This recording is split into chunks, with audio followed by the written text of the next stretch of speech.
श्रापित अस्पताल। वर्ष 2018 शहर से दूर एक पुराना अस्पताल था जिसे बंद हुए कई साल बीत चुके थे। लोग कहते थे कि इस अस्पताल में कई अजीबोगरीब घटनाएं होती रहती थी और कई लोग यहाँ आकर गायब हो गए थे, जिनका आज तक कुछ पता नहीं चला। अस्पताल का नाम था सेंट थॉमस हॉस्पिटल।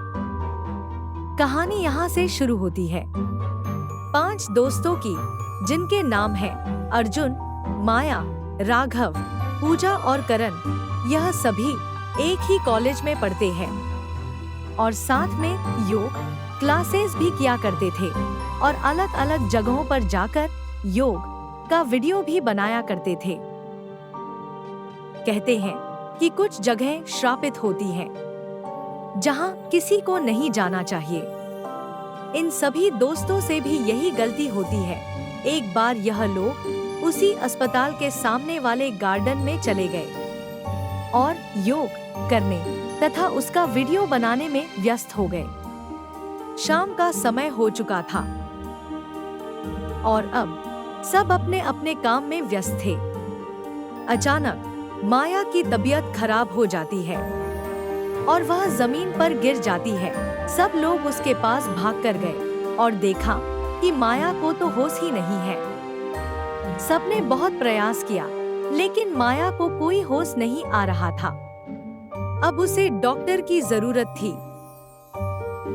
राघव ने देखा कि ठीक सामने एक अस्पताल है। इन लोगों को उस श्रापित अस्पताल के बारे में कोई जानकारी नहीं थी और इन सबको वह अस्पताल एकदम नॉर्मल सा दिख रहा था। वहाँ कई लोग आ और जा भी रहे थे।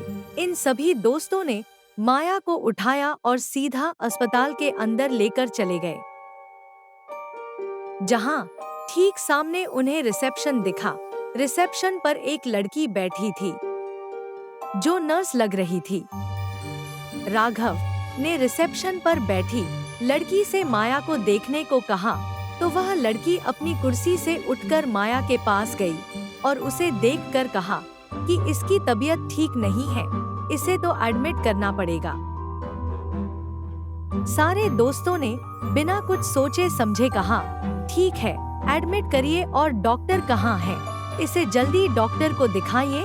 वह लड़की सभी दोस्तों को माया के साथ एक कमरे में लेकर जाती है और माया को कमरे में लगी चारपाई पर लेटा देती है और कहती है कि अभी डॉक्टर आ रहे हैं। कुछ ही पलों में वहाँ एक डॉक्टर आता है, माया का इलाज करता है और सभी दोस्तों से कहता है अभी कुछ देर माया को आराम की जरूरत है, वो थोड़ी देर में ठीक हो जाएगी। अब सारे दोस्त निश्चिंत हो जाते हैं कि माया अब ठीक हो जाएगी, लेकिन इन्हें आने वाले खतरे के बारे में कोई भनक तक नहीं लगी थी। सभी दोस्त उसी कमरे में अलग अलग जगहों पर जाकर बैठ गए और वो सब थके हुए थे। अचानक सभी की आंख लग जाती है और सारे दोस्त सो जाते हैं। किसी को होश तक नहीं था। अचानक अर्जुन की आंख खुलती है। वह वहां का नजारा देखकर एकदम से डर जाता है और घबराकर सबको उठाता है। धीरे धीरे करके सभी दोस्त उठते हैं और देखते हैं कि वो लोग जहां पर हैं, वह जगह तो कोई खंडहर बन गई है और न तो वह नर्स दिख रही थी और न ही वो डॉक्टर जिसने माया का इलाज किया था। अचानक सब गायब हो गए थे। माया भी होश में आ चुकी थी। करण अपनी मोबाइल निकालता है और हेल्प के लिए फोन करने की कोशिश करता है, लेकिन फोन काम ही नहीं कर रहा था। सभी अपना अपना फोन चेक करते हैं तो सब देखते हैं कि किसी का फोन कोई काम नहीं कर रहा है। किसी को कुछ समझ नहीं आ रहा था कि ये सब क्या है और क्या हो रहा है। सभी डरे और सहमे हुए थे। एकदम सन्नाटा छा गया था। कोई बोल तक नहीं पा रहा था। अब वे चारों तरफ देख रहे थे कि दीवारों पर धूल की मोटी परत जमी थी और फर्श पर टूटे हुए कांच के टुकड़े बिखरे पड़े थे, लेकिन कोई कुछ बोल नहीं पा रहा था। अर्जुन, जो सबसे आगे था, वो हिम्मत करके कहता है कि हमें कुछ ना कुछ तो करना पड़ेगा यहाँ से निकलने के लिए। करण कहता है, हाँ चलो पहले ग्राउंड फ्लोर देखते हैं। अब वह धीरे धीरे आगे बढ़ते हैं और उन्हें एक ऑपरेशन थिएटर नजर आता है। ऑपरेशन थिएटर के अंदर का दृश्य बहुत ही भयानक था, जहां पुराने सर्जिकल उपकरण और बिखरे हुए खून के धब्बे हर जगह दिख रहे थे। तभी पूजा को महसूस होता है कि जैसे कोई उसकी गर्दन पर सांसें ले रहा है। वह मुड़कर देखती है, लेकिन वहां कोई नहीं होता। अचानक एक जोरदार आवाज होती है और ऑपरेशन थिएटर की लाइट्स अपने आप जलने बुझने लगती हैं। करण जल्दी से कमरे से बाहर निकलने की कोशिश करता है, लेकिन दरवाजा अपने आप ही बंद हो जाता है। सब घबराकर दरवाजा खोलने की कोशिश करते हैं, लेकिन दरवाजा टस से मस नहीं होता। अचानक राघव की चीख सुनाई देती है। सब उसकी ओर दौड़ते हैं और देखते हैं कि राघव हवा में लटक रहा है, जैसे किसी अदृश्य शक्ति ने उसे उठा लिया हो।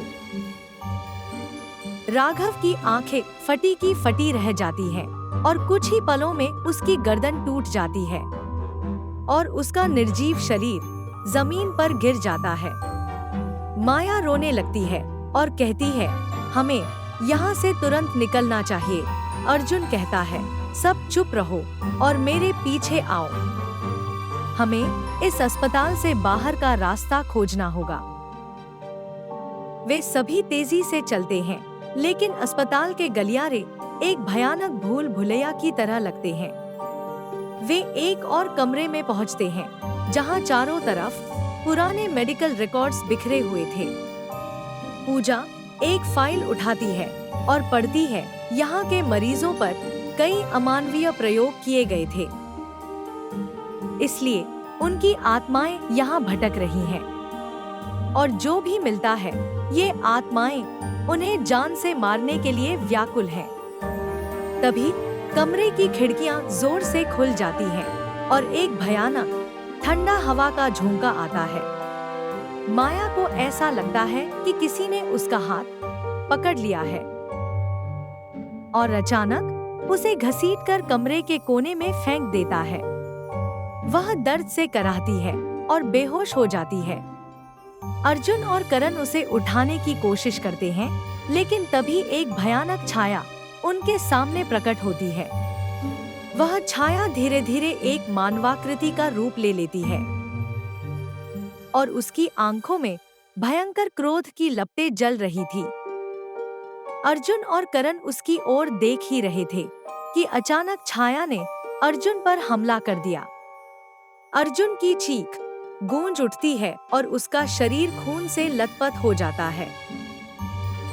अब करण घबराकर वहां से भागने की कोशिश करता है, लेकिन छाया ने उसे भी घेर लिया। करण की आंखों में डर और बेबसी थी। वह छाया करण की ओर बढ़ती है और उसके शरीर में समा जाती है। करण का चेहरा पीला पड़ जाता है और वह जोर से चीखता है और कुछ ही क्षणों में उसका भी शरीर निर्जीव हो जाता है। अब केवल माया और पूजा ही बचे थे। पूजा माया को उठाने की कोशिश करती है, लेकिन माया बहुत कमजोर हो चुकी थी। तभी पूजा को एक विचार आता है। वह कहती है, हमें इस अस्पताल की आत्माओं से माफी मांगनी चाहिए। शायद तभी हम बच सकते हैं। और पूजा अपने घुटनों के बल बैठ जाती है और वह जोर जोर से कहती है, हमसे गलती हो गई। हम तो यहाँ सिर्फ अपने दोस्त का इलाज कराने आए थे। हमें यहाँ के बारे में कुछ पता ही नहीं था। कृपया हमें जाने दो। लेकिन वापस में कोई जवाब नहीं आता। तभी एक जोरदार आवाज होती है और पूजा का शरीर हवा में उठ जाता है। उसकी चीखें पूरे अस्पताल में गूंज उठती हैं और अगले ही पल पूजा का शरीर फर्श पर गिर जाता है और बेचारी पूजा भी मारी जाती है। अब माया, जो अब तक बेहोश थी, वह धीरे धीरे होश में आती है और चारों ओर अपने मरे हुए दोस्तों को देखकर चौंक जाती है। वह डर से कांपने लगती है और रोते हुए अस्पताल से बाहर भागने की कोशिश करती है, लेकिन अस्पताल के दरवाजे अब भी बंद थे। माया बेबसी में दरवाजे को पीटती है, लेकिन कोई फायदा नहीं होता। तभी पीछे से वही छाया फिर से प्रकट होता है और माया के आंखों के सामने अंधेरा छा जाता है और माया भी इस मायावी अस्पताल में अपने दोस्तों की तरह ही मारी जाती है और फिर एक सन्नाटा सा छा जाता है। अगली सुबह सेंट थॉमस हॉस्पिटल फिर से शांत हो जाता है। वहाँ की खामोशी में उन पांचों दोस्तों की चीखें भी शमा जाती हैं, जो अब इस दुनिया में नहीं थे, और अस्पताल का भयानक रहस्य अभी भी अनसुलझा है, जो अपने अगले शिकार का इंतजार कर रहा है। धन्यवाद। अगर आपको यह कहानी अच्छी लगी हो तो हमारे चैनल को सब्सक्राइब करें, जिससे आपको नए अपडेट मिलते रहे। धन्यवाद।